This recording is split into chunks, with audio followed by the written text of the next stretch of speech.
Hello, my name is Bill and this is Rust to Resurrection. If this is your first time here, welcome to the channel. If you're a return visitor, I'm glad you came back.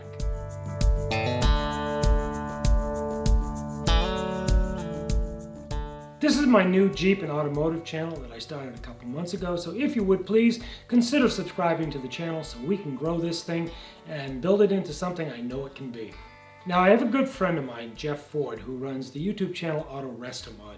Now, Jeff and I, we try to get together every couple weeks by Zoom or phone call. One of the things that we ultimately end up doing is having great conversations about YouTube, the YouTube algorithms, how it affects the channels and how channels work. But we always end up talking about cars or Jeeps. Now, occasionally Jeff and I will record these meetings, and Jeff has posted a couple of these videos on his YouTube channel, and we came to call it Conversations With.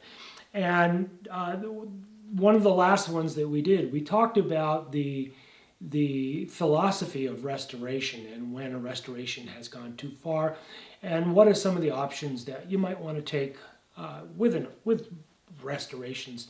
I'll put a link to that video, one of those videos, in the description. But anyway, we were having a similar conversation the other night, and we were talking about what are some of the things that we would not be willing to do with one of our collector cars. And it was an interesting conversation because it was like, well, there's so many options. There's so many things you can do. You can maintain them in stock form. You can maintain them in modified forms. You can make small modifications. You can make big modifications. You can do a complete resto mod and make these cars in their original shells, but make these modern cars. So all those conversations were had.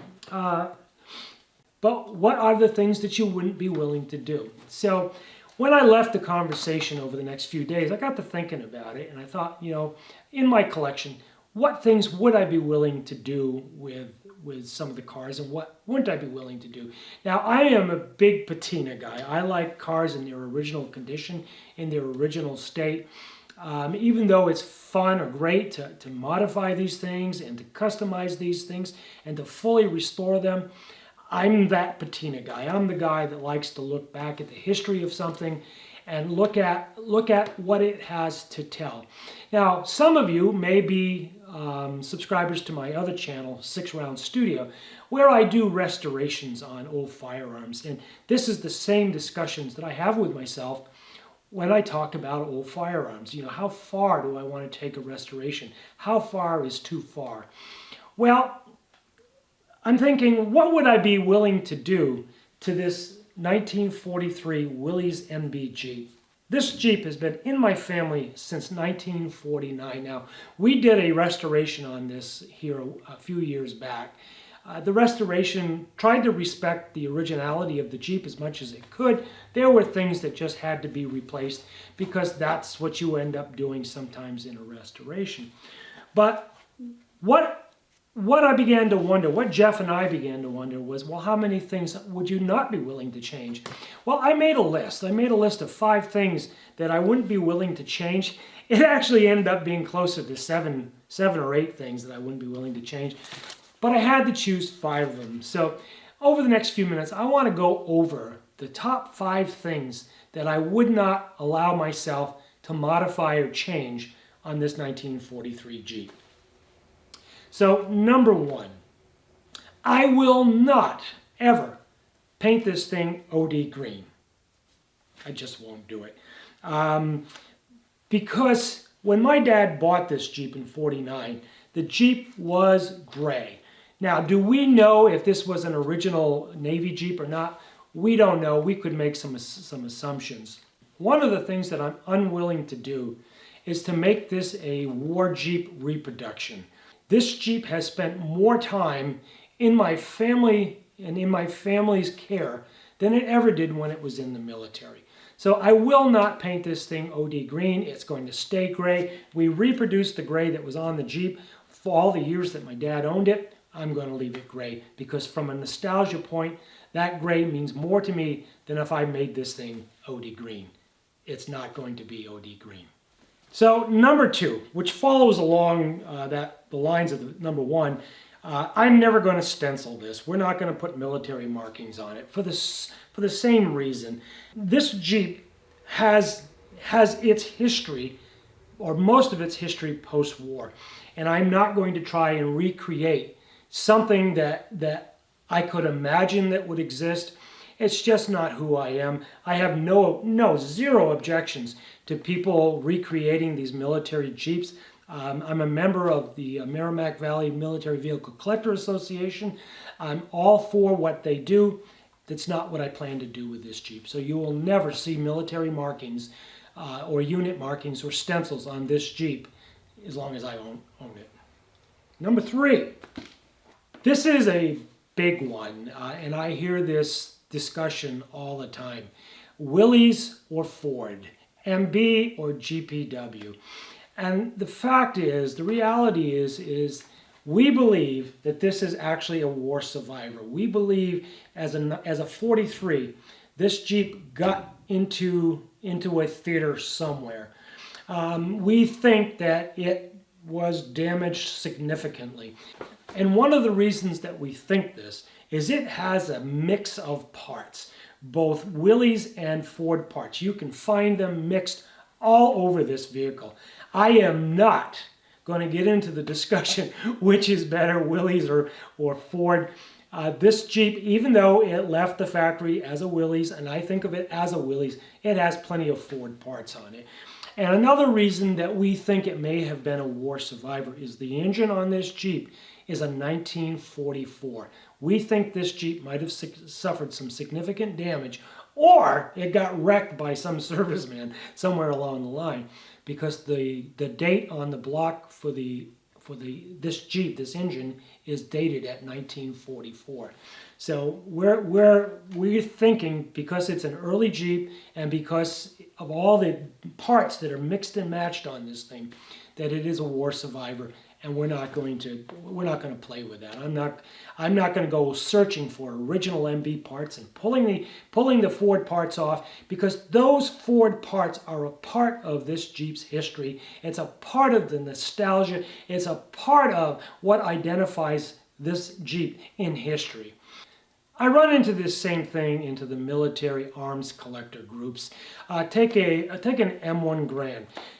These people can be obsessive. If they've got an Inland, or if they've got a Saginaw or a Winchester, these folks are going to go and tear these things apart, find every part listing or every manufacturer listing, and add or find parts with that manufacturer and put those into those guns.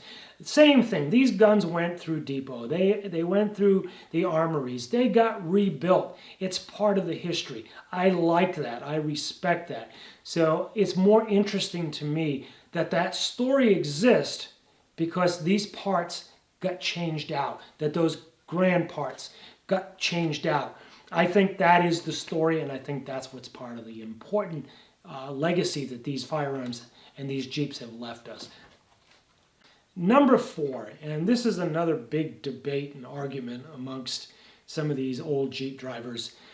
I live in the Northeast. This Jeep is going to go into long-term or winter storage, and it's going to stay there through the winter. I will not drive this Jeep in the wintertime. It's not because I'm afraid of driving it in the wintertime. I'm born and raised here. I know how to drive in the snow. But that's the point. In the Northeast, they use a tremendous amount of road salt. Most of us natives, we don't care. We get out on the snow. We know how to drive here. We do what we need to do to get from point A to point B in the snow. But a lot of these younger kids, a lot of these people who have migrated here from other places, they want the roads crystal clear. They want the roads down to bare tar as quickly as the state crews can make it. They dump a lot of salt on these roads.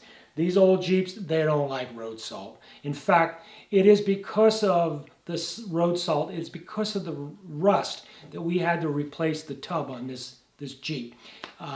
They are susceptible to rust. You know that. I have absolutely no objection to driving this Jeep in the snow. Zero. I've done it. What I don't want to do is get this into the road salt. Number 5 is sort of like number 4, but it's also me telling you that I will never take this hard off-roading. Okay, I'll never do extreme off-roading with it. I might do that with the 46, but I'm never going to do it with this one. This is a family legacy. I want to leave this to a future generation of family. And I don't want to bang it up and dent it up and destroy the restoration and the money that we put into it just so I can go prove that this thing is going to go off-road. Will I do some light off-roading? Absolutely. As long as I'm not going to scratch it, damage it, break it, I'm willing to do that. But for a Jeep that has been a family's legacy, it's been part of the family's ID since 1949, I am not going to damage it. I want to pass this on to the next generation as intact as I possibly can. Now, how about 6 and 7? We'll go over that really quickly. Say, I am not going to put a V8 in this Jeep. It's got the original 4-cylinder. It's got the original Go Devil. That's where it's going to stay. Never going to modify the suspension in this Jeep. It is original. It rides like a buckboard. It has the worst brakes ever. The brakes are period. It stops like a period vehicle. That's part of the experience. If somebody were to get or drive this Jeep, both the lack of power and the fact that you've got to use all your leg pressure to stop this thing, that is part of the mystique. It's part of the nostalgia. This is what we want to do when we take these old vehicles out for a drive. And you're going to find out if you stay on the channel as I replace parts and do certain fixes or modifications that I'm always going to bend in favor of the nostalgia. I'm going to bend in favor of the history. And I'm going to bend in favor of keeping these things as original as I can. There are exceptions. Sometime in the future we will talk about those exceptions. But as far as the MB goes, that's where it is. So if you enjoyed this video, please give it a thumbs up. Subscribe to the channel if you haven't already. I am really interested in hearing your thoughts. What things would you not do to your classic car? Share that in the comments below. So guys, thanks for watching, and I'll see you in the next video.